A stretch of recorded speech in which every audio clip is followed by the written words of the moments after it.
Good morning friends, welcome to my channel. তোমরা সবাই কেমন আছো? তো আমাদের বাথরুমের ওপরে ছোট্ট একটা স্টোরেজ আছে, যেখানে মানে ঘরে অপ্রয়োজনীয় জিনিস সেখানে রাখা থাকে। আর ওখানেই মনে হচ্ছে বিড়ালে বাচ্চা দিয়েছে, কারণ রাত্রিবেলা ঘুমাতে ঘুমাতে ছোট বাচ্চাটা মিউ মিউ করে আওয়াজ করছিল, ভোরের দিকেও শুনতে পাচ্ছিলাম। তো এখন সকাল হয়ে গেছে, তো চলো দেখবো সেইখানে বিড়ালে কতগুলো বাচ্চা দিয়েছে।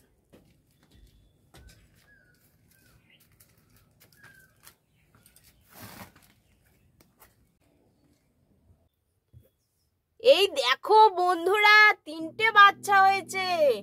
দুটো সাদা হয়েছে আর একটা কালো হয়েছে। কিরকম পেটের ভেতরে ঢুকিয়ে রেখেছে, ওরা এখন দুধু খাচ্ছে।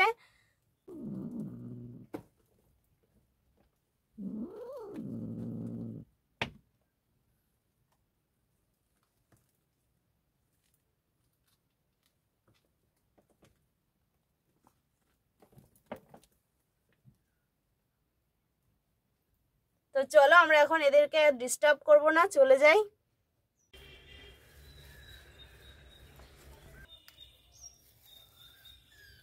আজকে অনেক এই গাছে কম ফুল ফুটেছে, এই গাছ।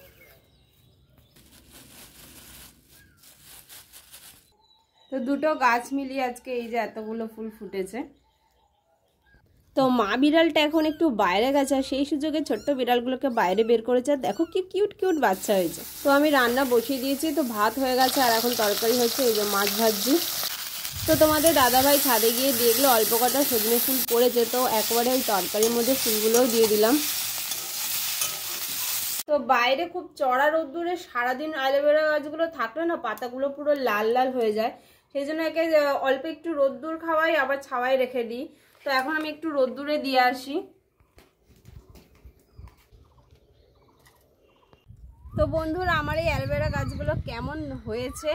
তো এই ছিল আজকে আমার ছোট্ট একটা ব্লগ। তো ভিডিওটা ভালো লাগলে লাইক শেয়ার কমেন্ট করে অবশ্যই আমার চ্যানেলটিকে সাবস্ক্রাইব করে আমার পাশে থেকে আমাকে সাপোর্ট করো। টাটা বন্ধুরা।